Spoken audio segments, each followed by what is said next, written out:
Hi everybody, welcome to the NooK. I'm Mike, this is Riley, there's John. Howdy. Tonight we are talking about what is the state. Is that what we're doing? Yeah, sure. Okay, sure. We can go there. Alright Riley, how would you describe the state? Well, Is it a I think market that's building? I think that's a Or- better yeah. question than what can also be asked, like what is government or what is, Okay. because the state's more specific in a way, in that, you know, I think it can what's the textbook definition? Isn't it like a body of area populated? Yeah. Okay. This is the whole. I got this. All right. It's either the body politic is the secondary definition, but the primary definition is an organization that exerts coercive force over a geographical location. Okay, yeah, Yeah. that sums it up Mhm. really well. So, you know, in approaching just the people with whom we share our lives and, you know, people we come in contact with, like, approaching, you know, libertarian values, anarchy, what have you, from just the question of like, well, what do you believe the state is, and just getting to that point of, you know, the recognition that the state is inherently coercive, and because it's coercive, and like, what is coercion? It's the bending, you know, it's the forceful act of bending a person's will, like, to something that they don't want to choose. Right. And so it's usurping their liberty in that sense, and once you've done that, like, you know, it's like essentially killing them in that sense of they're taking away their liberty, usurping their liberty in that sense. But what I'm saying is like that, it sums it up perfectly in this thing that this guy said, where he was talking about that one case where that guy got killed for selling individual cigarettes. He said he can't breathe. That man. Gardner. Yeah. Yeah, and how this person was, I think it was a professor at a college, was saying, you know, thinking about laws, thinking about ethics, and you know, the ethics of law, insofar as they exist. Like, when you pass a law that can be enforced, you have to ask, like, is this law something that is worth somebody potentially dying of by breaking it? Yeah, Because that's a really important, because every law, technically, that can be the end result. You can run a stop sign, and Every law is a lifted gun. yeah, every law is a lifted gun. Yeah, That's a really good, way of putting So it. another way of saying what you said too, right? It's like the whole scam of this notion of democracy and this notion of the state and government, and that you can participate and make a difference. All of that pulls the individual externally, polarizes them to the external, and it's the perfect reason, you know, to go around riding the world with your anger and the hammer. That is the political process. Looking external instead of looking in the mirror and fixing the broke fucker in the mirror, right? Mhm. And yeah, it's the same thing. It fundamentally, in my view, disempowers us. Fundamentally, it's basically, I can't see how, you know, the world is fucked up because there's 7 billion fucked up people more, whatever, 7 billion more. Mhm. And if everyone's looking externally and not trying to fix themselves, how can the world ever get right? You know what I mean? Right. Yeah, I mean, we all have issues that we're dealing with. I mean, like, you know, like nobody here is a perfect human being, and so to just it's very sadly part of human nature to not admit that you're wrong. And so if you can't admit that you have problems inside your own head, your own psyche, whatever you might want to call it, it's much easier to say, oh, it's that person's fault. They did it like, oh, they're to blame for my problems, and it's really easy to do, and The that's, scapegoating. yeah, that's what a lot of people do because it's easy. It's easier to blame someone else than say, hey, wow, maybe that person doesn't like me because I'm kind of a dick. Like nobody wants to, yeah. Yeah, but I mean, that's what that type of, if we were to, like analyze the state and its behavior in that every law is a lifted gun, that if we were looking at it again as an individual, we classify that person as a psychopath, right? Mm-hmm. Essentially. So yeah, there's that aspect to it. So it's just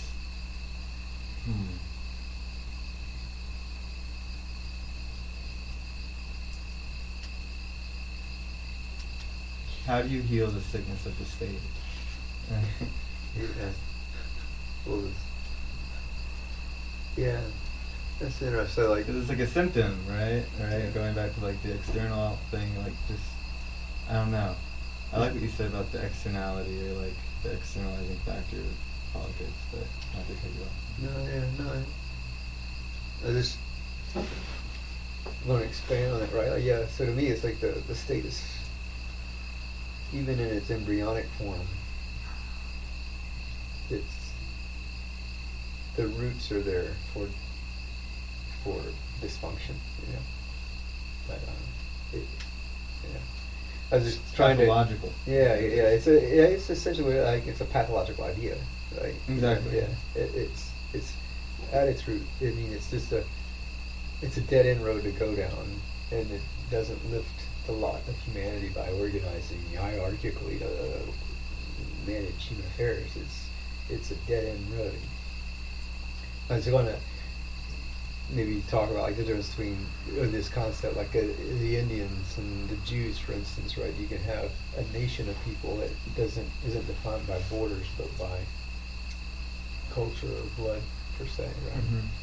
And here we're talking about the states. I think we're all talking about like a geographical region that has instituted by whatever fucked up scheme they cooked up, invented itself a government to organize their affairs within that geographical location, those physical boundaries, so to speak. Apparently, you always need a marble building of some sort. Yeah, That's a prerequisite for some reason. Yeah. And gold leaf dome tops is even better, right? Yeah. If you can get that together, then you're not just a state. You're one of the better states. Yeah. There's a lot of pomp and circumstance going on with the state. It's funny how Atlanta has a gold dome Mhm. Capitol building. It's surprising the White House doesn't have a gold dome.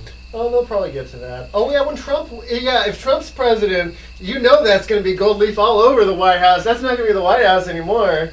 That'll look like what is it, the Trump Hotel in Vegas, right? It's all like gold leaf on the windows and all that shit. Well, he's not going to win. That's my prediction. It's Hillary all the way. I got $5 riding on it. Trump's there to make It's sure always she been wins. Hillary. If she Yeah. lives through the election. Oh yeah, if she and over lives. the presidency.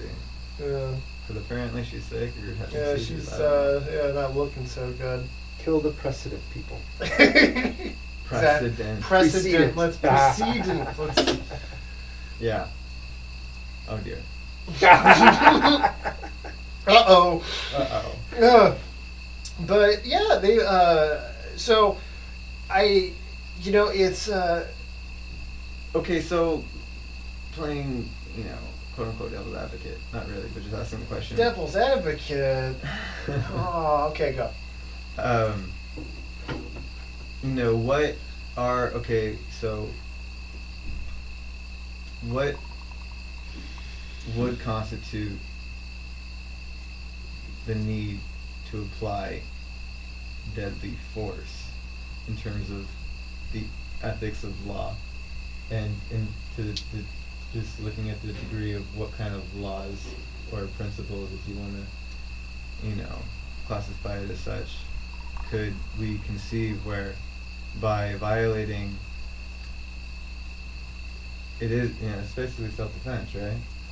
I mean, wouldn't that be the only case in which Yeah, that would. it Yeah, would if there was require no other that option. level of force? But thankfully though, thanks to technology and developments in science, you've got multiple ways to disable somebody, neutralize them, if you will, so that they will stop in their tracks, not be able to do whatever violent thing they're going to do that prior to these advancements that would result in you using deadly force. There's tasers, pepper spray, all sorts of things that strangely the cops don't use half the time. Like they have the ability, taser, this guy's running after somebody, let's taser him first, right? They usually just shoot him. Or how about when they shoot him and they say, "Oh, I was going for my taser." Oh, well, that's I pulled obviously out my bullshit. gun. I mean, it's just like, okay, first off, the two weights are different, right? Oh, I know. Yes. It's obscene. Yes. Yeah. Second off, like, And isn't the one of heat them? of the threat. Yeah. I think That guy got off, pulling didn't he? out Huh? his That guy got off too, didn't he? Didn't he get off? wallet. The guy who shot somebody when he meant to tase them, supposedly. Yeah. Probably. Yeah. What Are you talking about surprised? the subway thing from like I kinda 3-4 think it's years what's going on. I ago? know that there was somebody some cop used that excuse. Yeah. I remember it being reported at one point. Probably happened multiple times, unfortunately. Yeah, that is the sad truth. But the case I was thinking of, which I thought maybe you're thinking of too, was it was a younger black gentleman in a subway, and I think in New York City. I think it could have been Chicago, but he was on the ground and they had his hands restrained. I don't know if they had handcuffs on him yet. I think they did though. But he was struggling because, I'm sorry, that's Right. There is light at the end The of zombie tunnel. virus is reversible, right? right. Yeah. So Given the proper how do you cure it? antidote. Yeah. So how do you cure the? What was that called? Zombie virus. T-virus? Are you Yeah, talking about? That's the one way of approaching it, and I like it.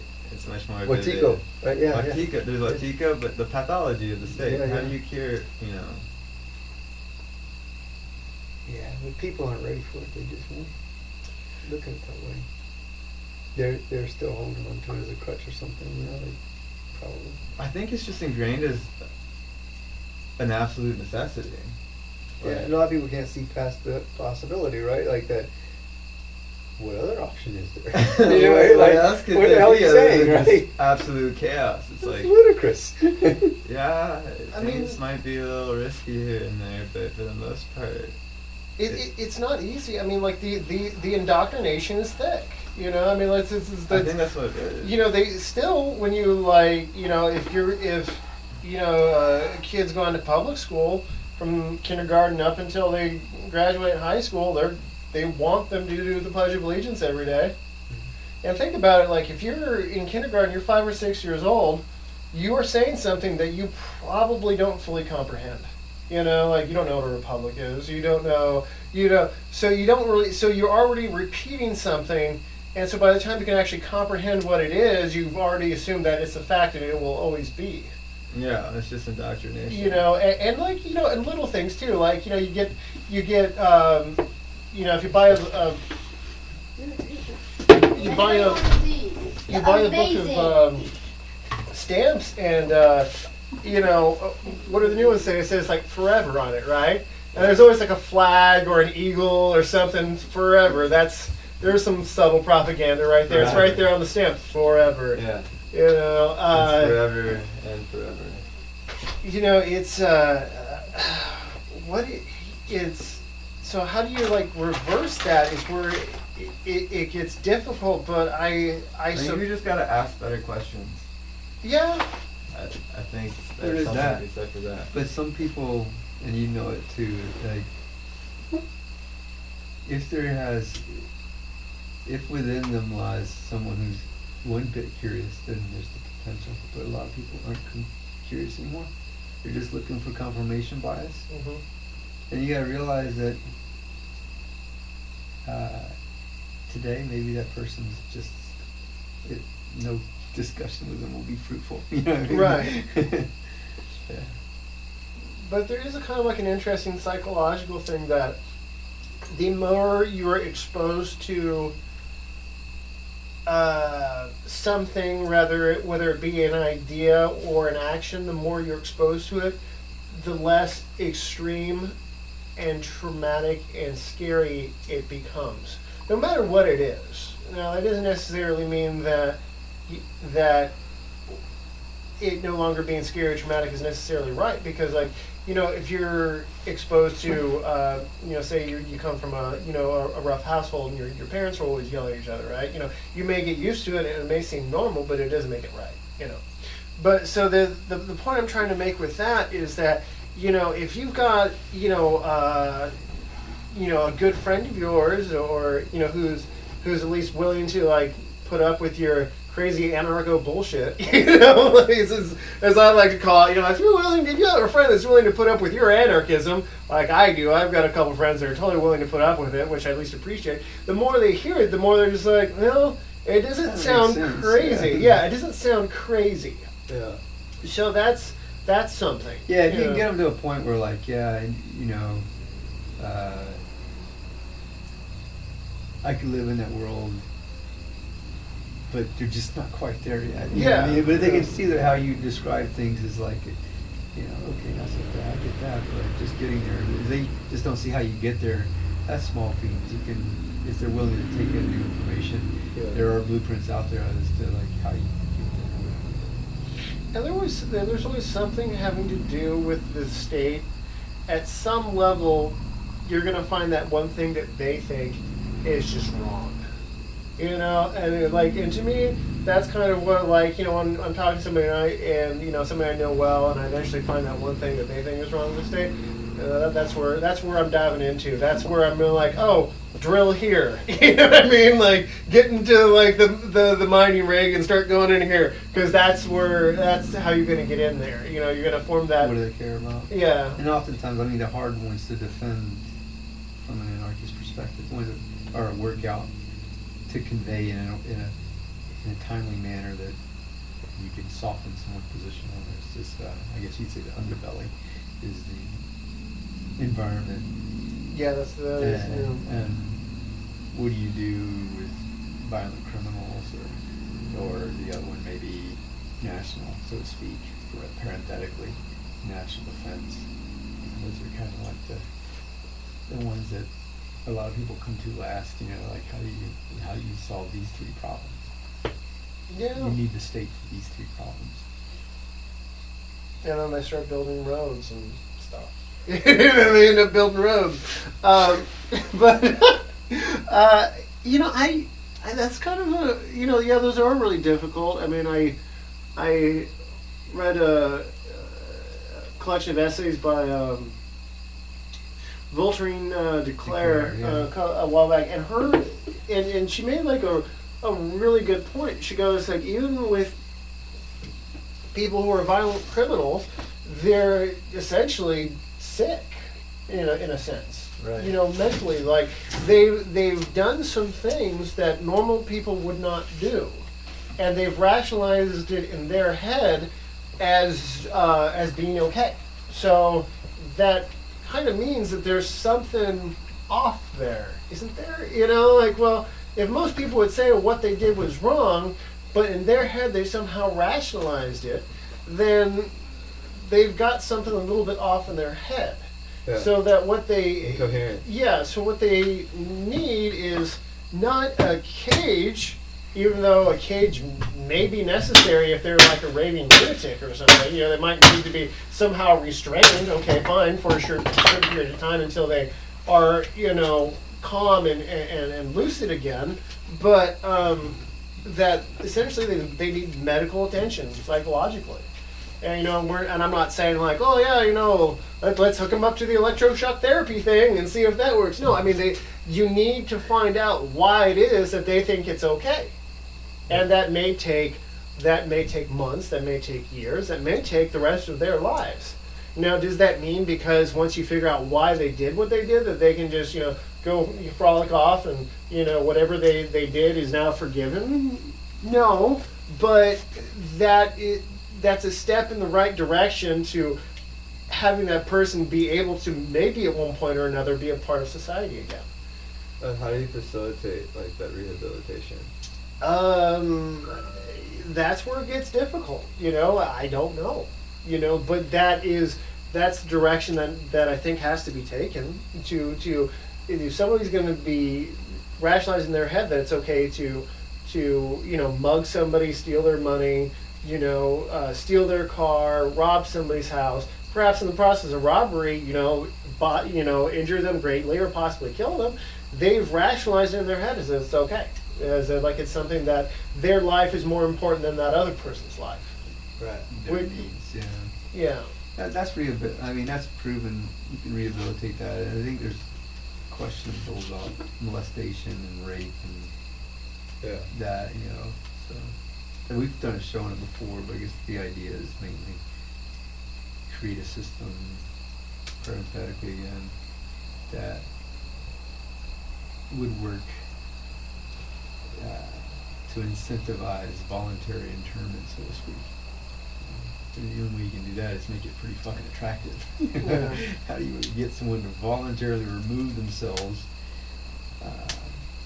from the society from which they've been deemed a threat to? And this is like the unfortunate part where, on the comment thread, it's going to be like, well, how do you do that? And then, I or somebody else might respond, not really sure. And then, of course, you're like, oh, well, then anarchy couldn't possibly work. You don't know how to do it. Hey, I'm just Mike. You're just Riley. You're just John. I don't know. We maybe don't know. Well, that's an avenue to look down simply because we don't know the end result or how to do every little step. What car are we going to use to get him there? Oh, I don't know what car we're going to use. We were thinking about using a Ford Fiesta, but I don't know. That may not be able to restrain somebody. Oh, well, you should have picked a Lincoln town car. Well, then obviously you don't know what you're doing. How are you possibly? Seriously, like those sort of discussions about what would a world look with anarchy. Like there are some people, if you don't have like the ins and outs of every little detail, oh well, then anarchy couldn't possibly work. I have a suggestion. Yeah. People could like voluntarily just contribute to volunteers who do the work, and I don't know how that would work exactly, but like basically like you get your I mean, people have done it in the past. You have mutual aid societies. That's been a thing going very far back. Okay. So, there is, going, a couple hundred years back, there's a bad bit of smallpox that went through the area. Oh, well, we have this charity that we've all been contributing to over time. Well, let's help out the families of people who've lost, their brothers or sisters, their husbands, their wives, so on and so forth. That's a thing. Yeah, that's been a thing for a very long time. There's obviously to be said the Catholic Church has done some terrible things, but they've done some good things. If let's be honest, they have provided assistance in emergency situations. So there's that. There's your churches and so on. Yeah, the church should probably be in a position where it can do what it's supposed to do. They could make it supposed to do, but isn't anymore. And that's probably because it's been co-opted by the state, corrupted through the corporate structure. But where I was going before that was that, like Tolstoy did say that all governments are equally good and evil. Correct. Yeah. I agree with that statement. Yeah. Well, yeah, it's like as an organization, a hierarchical organization, what have you, it's like it maximizes its capacity to do both good and evil. Right. Yeah. And then that gets rough because then you've got essentially what politics is arguing what is the good thing to do. Or I like to say it's the art of division, right? Yeah. They never tell you that way, you know what I mean? But in reality, that's what becomes the great sham on how to divide people so that they can't come together and effect the real change that needs to be made, which is internal. Polarizing with an external event, an external construct, an idea, so that they no longer look in the mirror. Yeah, we talk about division, and you've got, for the most part in the U.S., we've got the Republican Party, which apparently now is the red team, and the Democratic Party, which is the blue team. Talk about division. I mean, it's just, red team versus blue team. But I'm not one for a political solution to things exactly, but George Washington, when he was president, realized that early on that they were starting to divide and say that these people are part of this party, and these people are part of this party, and this is how things are getting aligned. And he was really critical of that, of we're having political parties. Oh, okay, he could see it and was kind of vocal against it. But I suppose that makes me wonder if George Washington or John Adams or any of those guys were alive today, and the state was allowed to have, as they are now, they're able to just create money and do what they want with it. If the state was able to come up with